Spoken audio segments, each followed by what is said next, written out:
Hello and welcome to predictocast, the podcast where we predict a movie's storyline after watching only the first 10 minutes and knowing nothing else about it. I'm Josh, and with me as always is Skinner. Hey, Skinner. Hey, Josh. Hey, everybody. So we are wrapping up our month that has been purchased by our Patreon supporter, Darren. We are doing the last film that he has picked here on the main feed. We still have some things over on Patreon for you, including Weekend at Bernie's 2, which will be dropping soon as well. So please head over there to patreon.com/predictocast if you want to hear us talk about that one. But this week on the show, we are talking about Myth of the American Sleepover from 2010, directed by David Robert Mitchell, who is probably best known for It Follows, which is an excellent movie. And you can kind of see the it has the same vibe that Myth of the American Sleepover does at the beginning. It's these kids. It's in this sort of suburby area. It's kind of like, summertime, and it feels very of a piece with It Follows. Now, I don't know if we're going to get some from horrible violence and ghouls chasing people in this one, but fingers crossed. I'm just Wikipediaing what It Follows is at the moment. And, you've never seen that either, huh? I haven't seen anything. That's oh man, it's a good one. It's very good. So this one probably won't have a lot of this, I don't think. I mean, what are the myths of the American Sleepover? Does it involve ghouls? I don't know. I'm guessing that's part of it. We can make that prediction. Is maybe there will be like a specific kind of set of things that have to happen at a sleepover. What if they do it like that? Like where it's like, it's kind of like the Fight Club rules, but like if it's your first time at an American sleepover, you have to sleep. You have to. This to me, I'm glad in the first 10 minutes we do set up the titular American Sleepover that this movie is named after, right? That's a good thing for our show. People have mentioned the thing the movie is named after. That's good. Not all the characters are going to this sleepover. All I know is two of them are. I don't know any of their names. No, but doesn't matter. Does not matter. Kid number 1, kid number 2, kid number 3. I can't imagine a world where if I moved to a new town and just met somebody at the end of like my first practice for a track team, and they said, "Why not come to my house for a sleepover this weekend?" that I would ever say yes. Like not only like just hang out, like not even like casually for like sodas or whatever the fuck kids do these days, or we'll go listen to K-pop. I don't like what in what world would you go to their house and spend the night? I mean, people are free, man. Really? Are they that free? Is it some sort of myth that I'm trying to keep up with now? Yeah, that's that's what it is. It's definitely a myth. So yeah, we have a bunch of characters in this, and it's interesting because Darren let us in on some things that make a lot of sense and that really do tie his movies together, his movie selections together. He likes big ensemble pieces. He likes he said he seems to like ensemble pieces with unexpected death. So I'm going to go ahead and predict that someone does not make it out of this sleepover alive. I predict that someone's going to be sucked into the void this grocery store is inside. Yeah, that could be. That we do visit a grocery store, and there is like the walls and the ceiling are very dark, and it just looks like they're in a black box theater with that they put some shelves up in. It's so weird because the rest of the grocery store does look very authentic, and it probably, based on the rest of their sets, is an authentic grocery store. It just appears the ceiling and the walls are the inky black of the void, where no light is comes from, and none shall be reflected. Where you look in there and you see infinity, and at the same time nothing. And also they have all kinds of salad dressings. And I was just staring at it, and it was like, I've done live shows at a black box theater. I'm like, in my head, I've never combined the two things places I've been to, like a black box theater and a grocery store. Like those are two disparate things that I never thought would be combined into one thing, and yet here it is. And I want so many plays now that are like one scene plays to just be a grocery store in a black box. You could do so much with that, and yet so very little that it's all I can think about. So let's kind of go through what we get here, and kind of set it up. Again, not all of the characters are named, so it's hard to really know, exactly who is who just yet. I'm sure we'll get that as we move into part 2. But we open with 2 girls at the pool, and they're kind of chatting about their summer.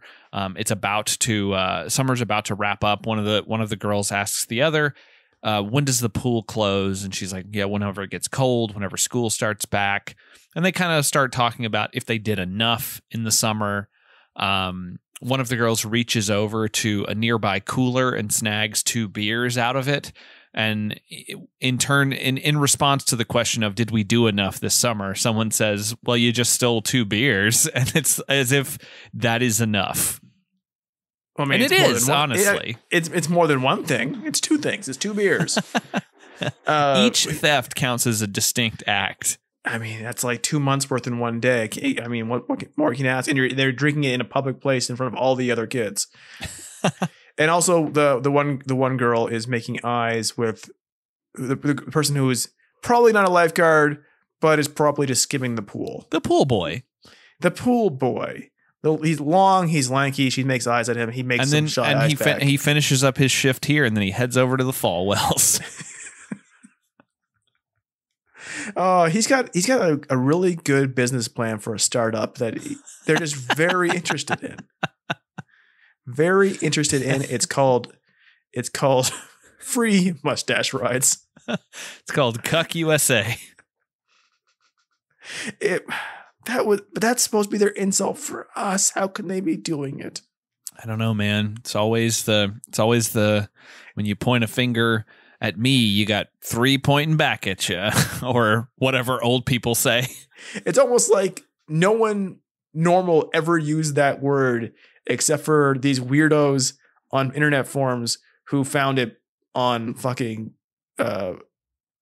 PornoTube, and then they're like, that's just a word everyone uses. Like, no, it's not. But good for you.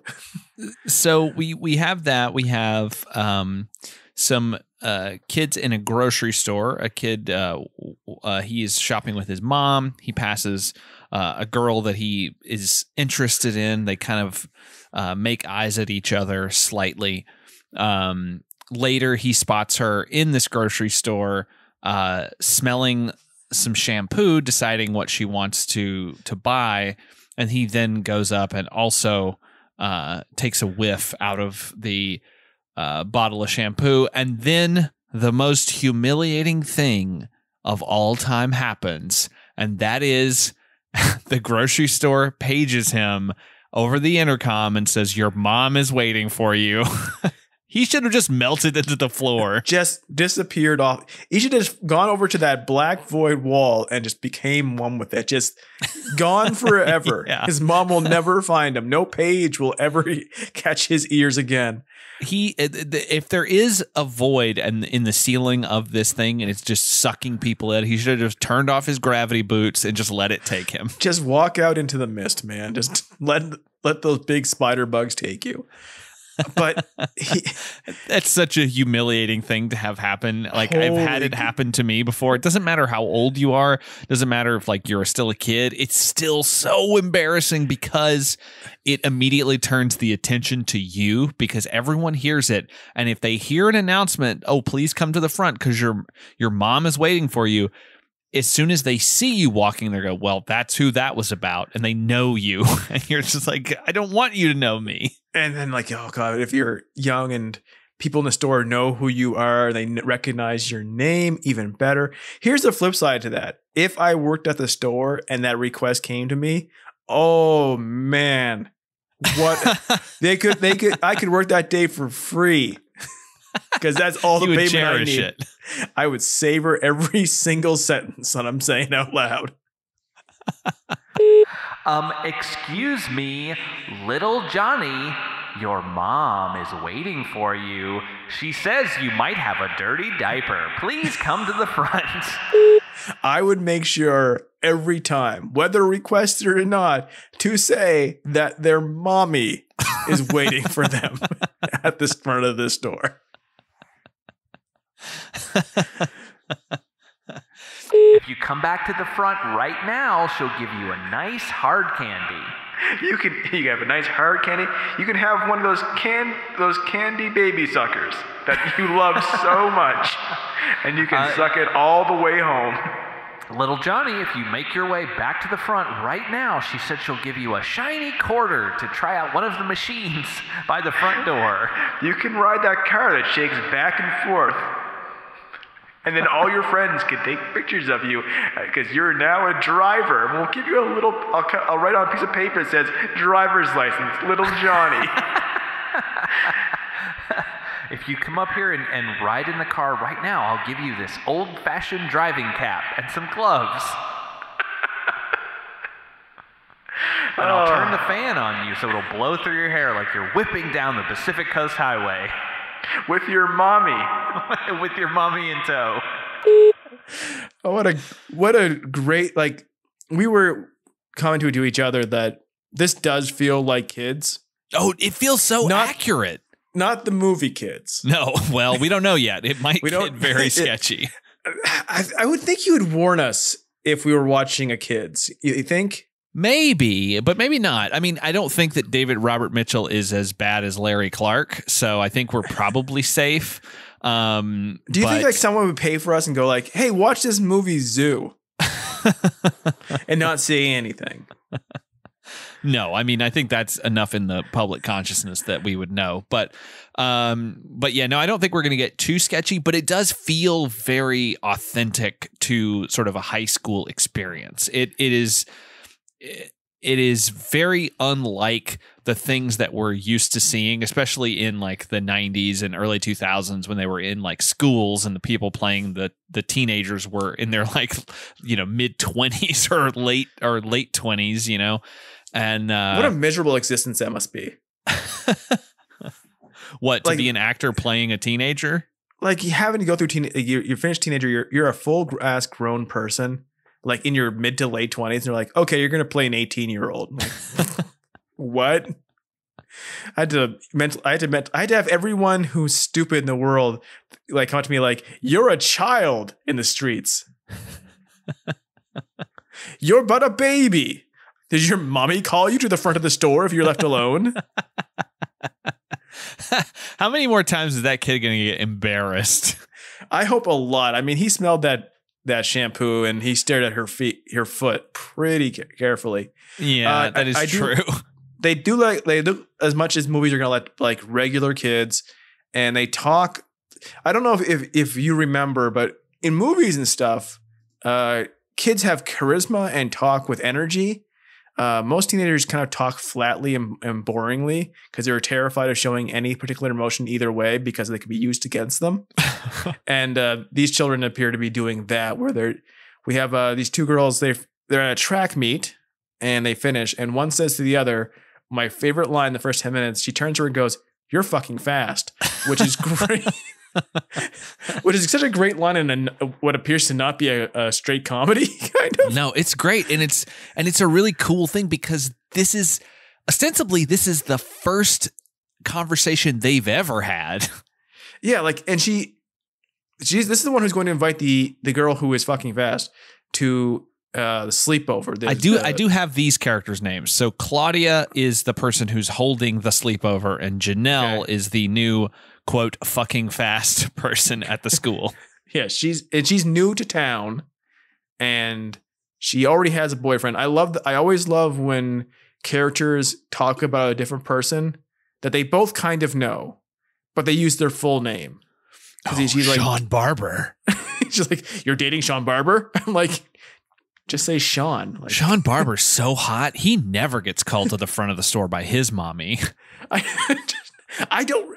When was the last time someone was like, I can't picture someone talking about me and I had the most common name in the world and go like, "Oh, did you hear about Brian Skinner he went to the machine and got two Mountain Dews today." Did Brian Skinner, and then his mommy called for him over the intercom. I mean, we when we started the show, it was just sort of out of force of habit that I called you by your last name because we have another mutual friend named Brian, and you had a mutual friend, or like we have a mutual friend who is married to that Brian, and then we're all friends with your wife. So it got very confusing saying Brian, this Brian, that Brian. And so it was an easy way to sort of differentiate. But like, I'm sure in your regular life, people don't call you Skinner. Like at work, people probably don't do that. Everyone calls. Okay, so even Big Brian, the big guy, B. I don't like being called B. There was even as of Holly hitting daycare at school, like at 6 years old, the daycare workers were already calling her Skinner. Why? Like, were there multiple Hollies? No, she's the only Holly in the school. And every other kid was called by their first name. She was Skinner. Like I would walk in and they go, "Skinner, your dad's here." Which I had one friend at my last job because I only had one friend at my last job. And she hated anyone calling me Skinner, and she double hated anyone calling my daughter Skinner because she's like, your kid's a baby. I think if she thinks that Holly's a baby, and she's like, "Why are they calling a baby by its last name?" I'm like, there's even pre-Simpsons and pre X-Files and everything, everyone in my family is just called Skinner. My brother's friends call him Skinner. My friends call me Skinner. It's just that get very confusing. Hey, it's Skinner? Yes. Well, the problem is my brother and I have very similar voices. I have less of a Canadian accent than he does at this point, but we had equal accents at one point. And so I would answer the phone when we were both teenagers, and his friends would go, "Is Skinner there?" And or assume that I was that Skinner. I'm like, "No, I'm the other Skinner." And they're like, "No, you're not." You guys were like the Da Vinci twins. The Da Vinci twins. I could actually do it. We could actually do it to my mother, where she would pick it up and she couldn't tell us apart. So we would pass the phone back and forth. And she would, one time we actually got her to cry because of this. It's torturing your poor mother. Torturing my poor mother, who is now almost 80 years old. But yeah, I was gonna say, going back to the idea of your daughter at daycare and there not being another Holly. So that's silly. They could have called her Hollywood or something like fun. They could have come up with something better than just calling her by her last name. But when I was a child and I went to a daycare, there was another Josh there. And so they, I guess that Josh had been around longer. Oh, prime Josh. Yeah, he had darker hair. So, they called me, and I had lighter red hair, so they called me Redheaded Josh. They could have just called you Red Josh. Yeah, or Josh H. Yeah, that's hard to say though. It's like Josh. Josh. But redhead. Josh, please, it's time for lunch. Where's the Josh? Josh. This is probably the worst audio for people's ears possible. It's making that noise. I mean, I think that's our podcast in general. I'm sure your former coworker hates this show because I introduced you as Skinner the whole time. She did listen to one episode and she's like, "Why the fuck did they call you Skinner?" I'm like, and then well, never listened again. And that's exactly what happened. She's Deleted, threw her phone in the garbage. Didn't even want to be tempted. People would page me just like, Skinner, please, because we had a paging system. We worked in a big warehouse, and I ended up, down the shop floor doing something, and people, Skinner, please come up to the blah blah blah, and she would come up and like fucking page Brian as Brian. Like, I think your last name is just cool. I think that's why we do it. I think it's a 2-syllable thing. People named Cooper. Yeah. My wife's maiden name is Cooper. She also got a lot of that as well. Coop. My brother sometimes his friends call him Skin Dog. Which we have a mutual friend that does that to you. Yes, but they do it without realizing that it's incredibly evocative as a word.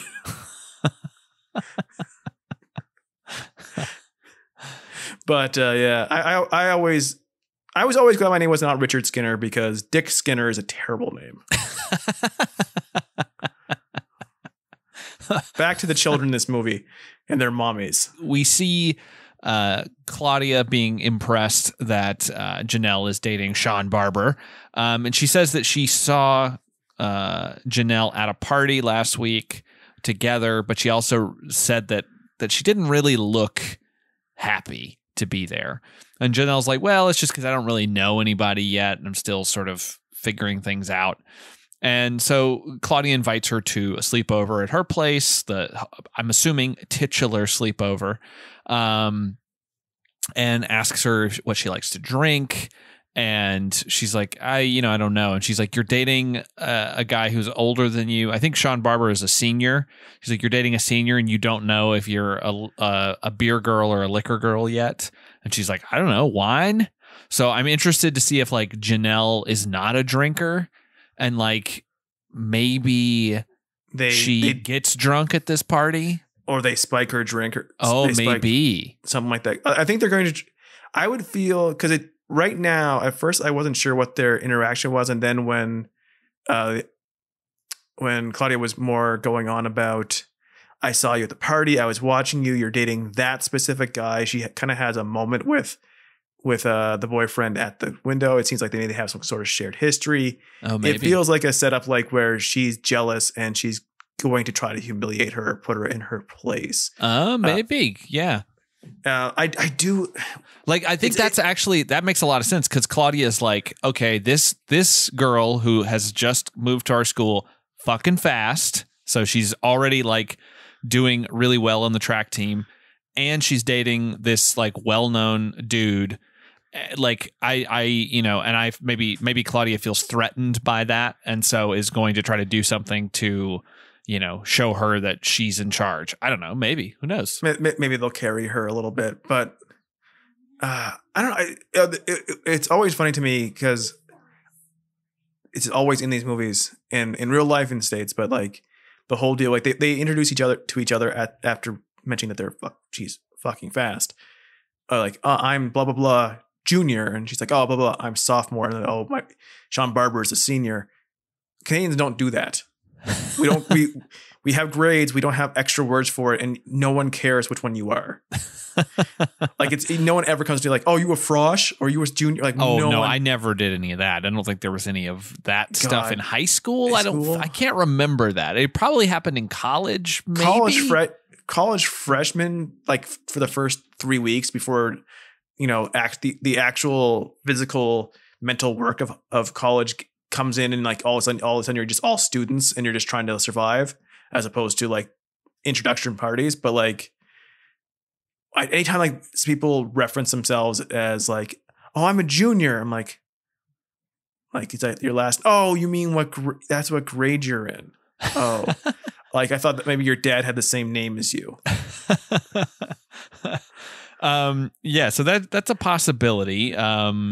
Janelle decides that she does want to go to Claudia's party, but Sean seems a little apprehensive when they're driving home later. He's like, she doesn't have the best group of people. So, he seems like maybe, like, you're right. I think maybe there's been some sort of shared history with Claudia and him, and maybe he's trying to look out for her, or maybe he's jealous. Like, maybe he hooked up with Claudia or something at a party and he doesn't want Janelle to find out about it. Like, there could be any number of reasons why he is apprehensive for her to hang out. Plus, it's high school, so people are fucking like petty and get into drama all the time. All the time. And like any relationship wouldn't last much longer than 5 weeks, because then you actually learn who the person is, and nobody knows who they even are themselves at that point. But he does make a big deal of, oh, I guess I could go hang out with my friends too. I guess I could find something else to do if you're doing something else. I guess. And then he starts rubbing her leg in a creepy older boy sort of way, I guess, because he is an older boy. Is she 2 years younger than him, or 1 year? Yeah, younger? we don't know, actually. We don't know if he is 17 or 18. He is a senior. And which between Claudia and Janelle, they were different grade levels as well. Yeah, Janelle was a sophomore. Claudia was a junior. Okay. He should stick with other seniors. That's all I'm saying. Well, especially if he's 18, but I don't know if we'll find that out or not. I also like the fact that the girls are so monotone talking to each other that it's shocking that they're literally deciding to make these plans, because they both sound incredibly unenthusiastic about the entire thing. Well, like you said, that's the thing, is that you have to sort of downplay it, because everybody wants to look cool and look like things don't excite them. I know, everybody wants to be a cat.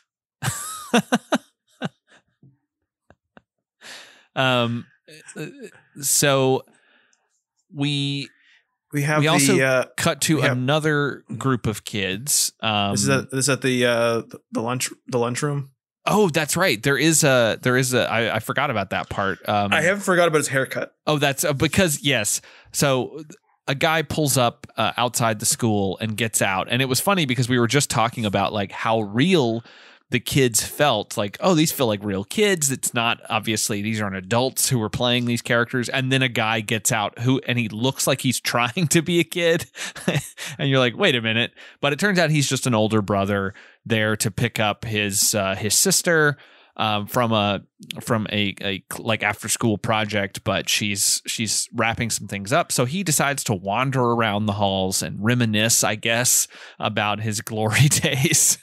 I really hope his awful haircut, which could just be 2010, and his terrible clothes with his giant jeans, once again, could just be 2010. I don't remember that much about 2010. Are this person who's physically an adult who wishes he was still in high school. Because there are people like that.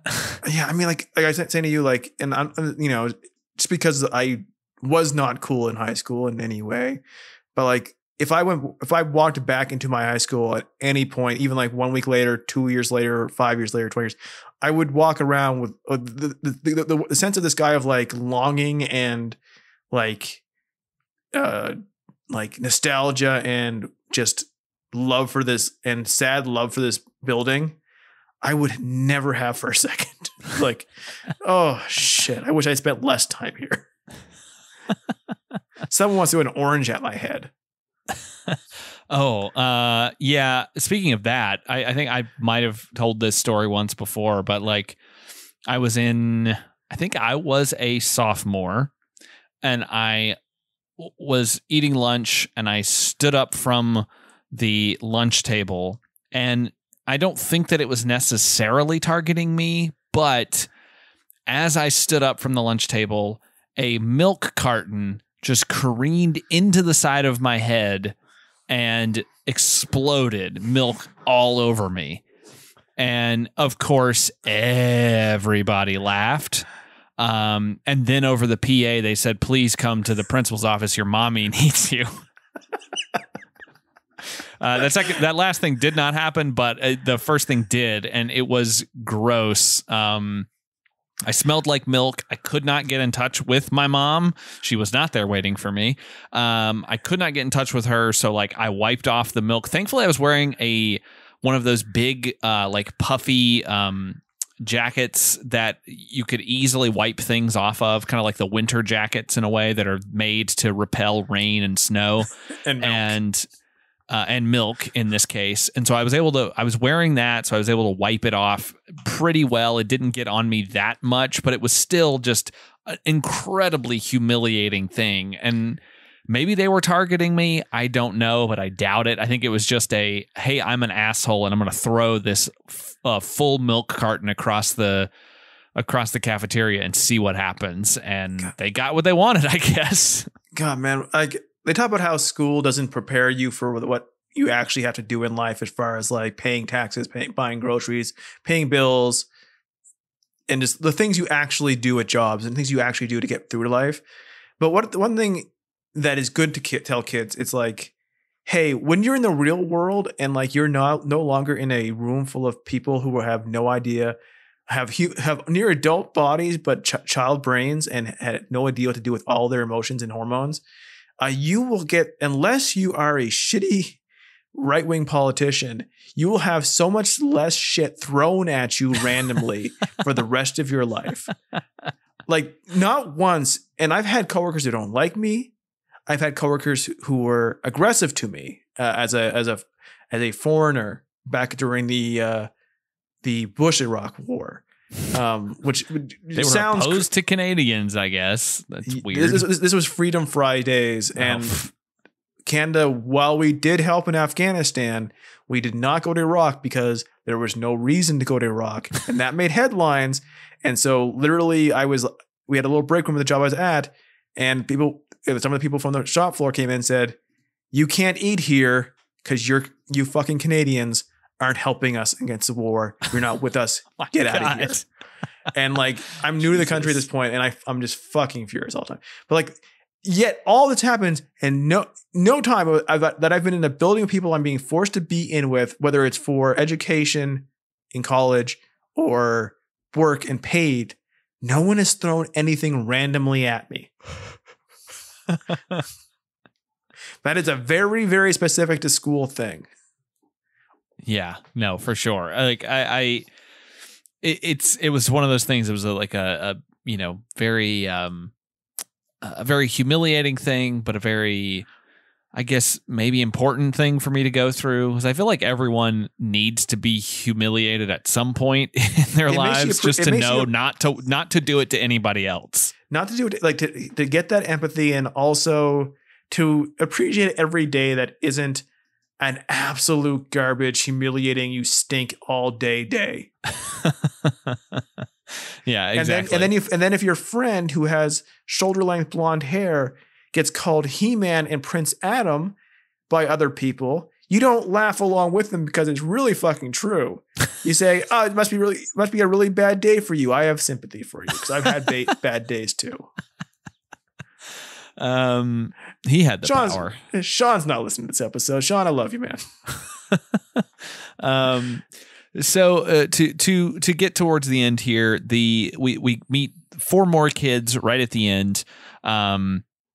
They're hanging out outside. There are 2 girls off by themselves eating popcorn from a bowl in the grass, and then there's 2 boys sitting next to each other.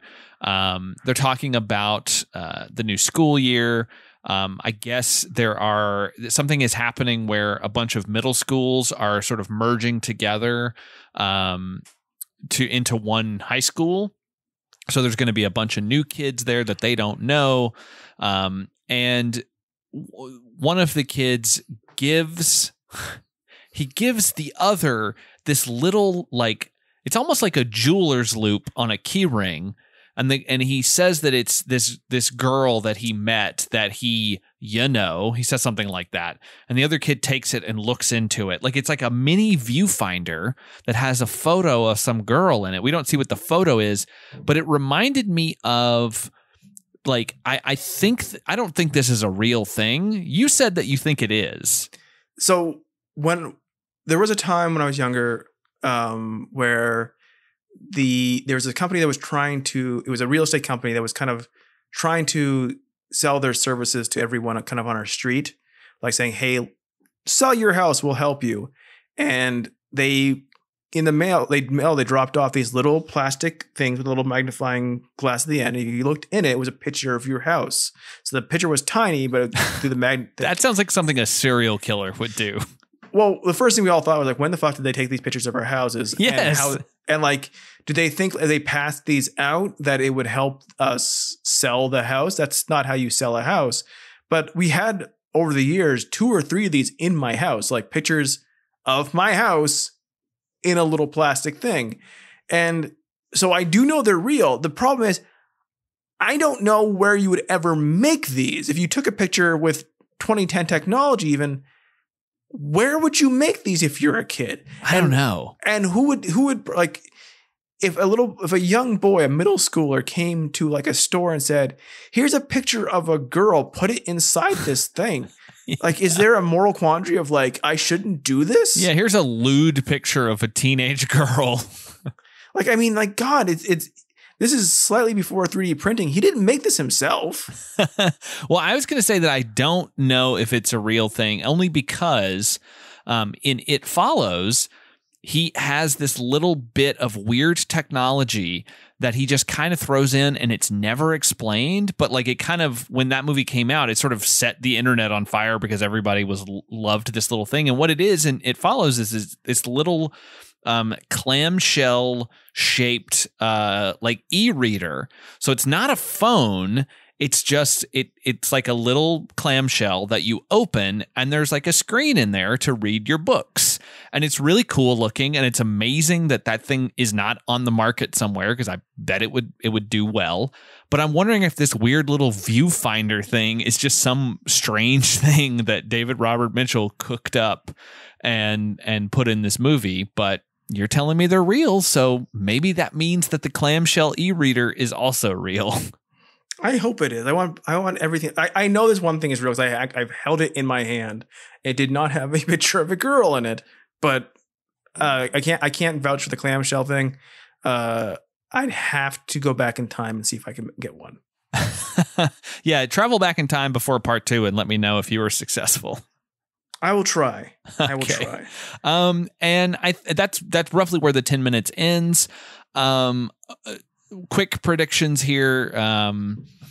They're going to have a sleepover because it's in the title of the movie and they've already said they're going to do it. So we know that's going to happen.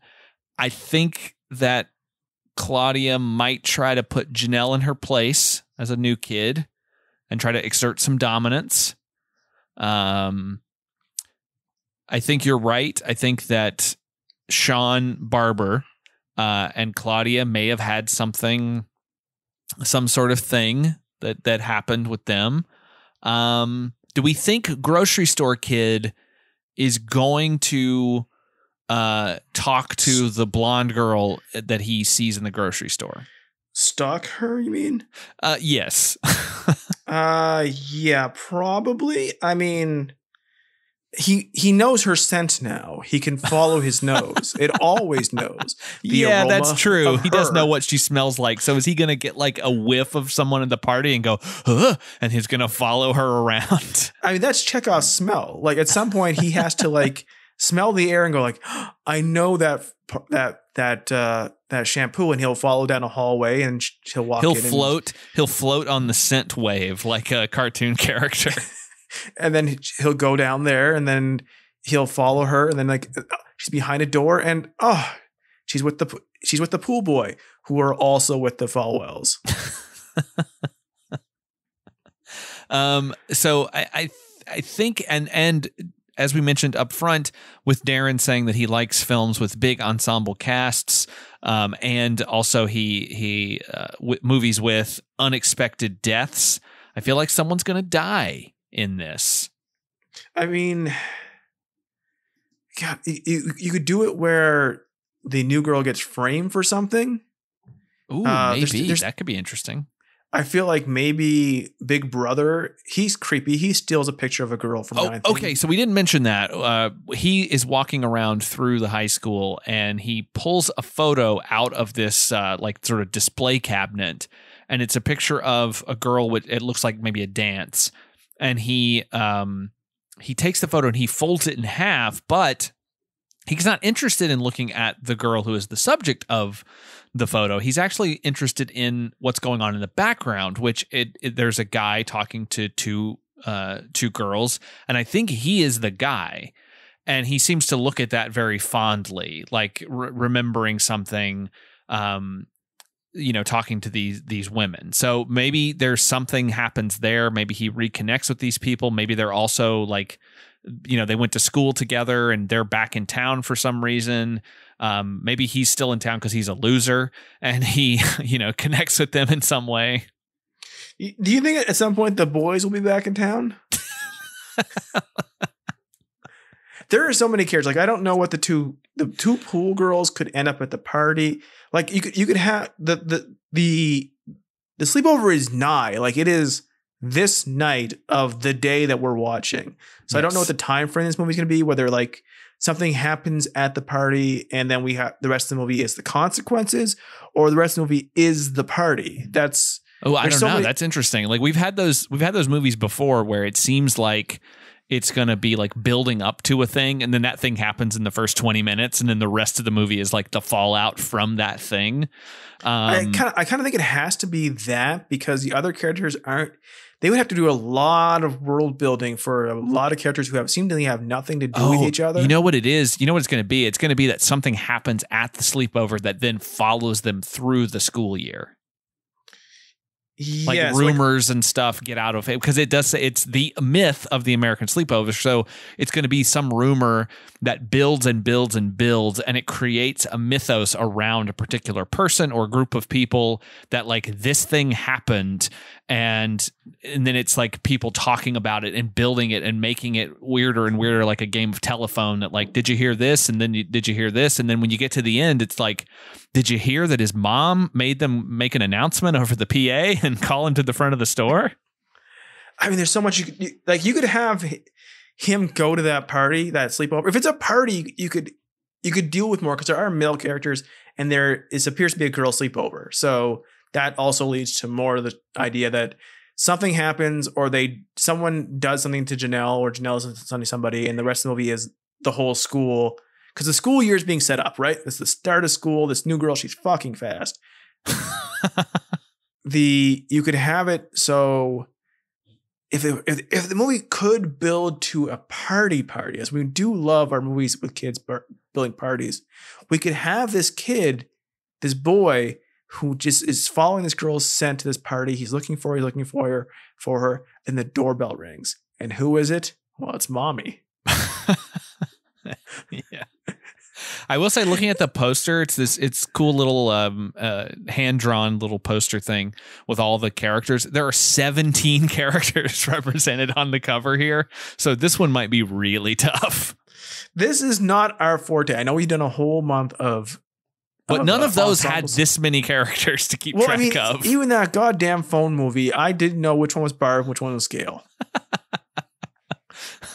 There have been for the movies that Darren has picked so far, there have been maybe like 6 or 7 people that we need to keep track of. I think Tamara Drew had the most, but that was relatively easy to keep track of. This feels like it might be difficult. This feels like we will come back and tell the generalized story of the lives of these children, but not specifically, because I will have forgotten their names. Or never learned them. Never once. Not for a second. I won't even pull up a cast list. But I think that's going to do it for part 1 here. We'll be back on Thursday to talk about the rest of the myth of the American sleepover. But until then, I've been Josh. I've been Skinner. And if you could please come to the front of the store, your mom is waiting for you. Oh, God damn it.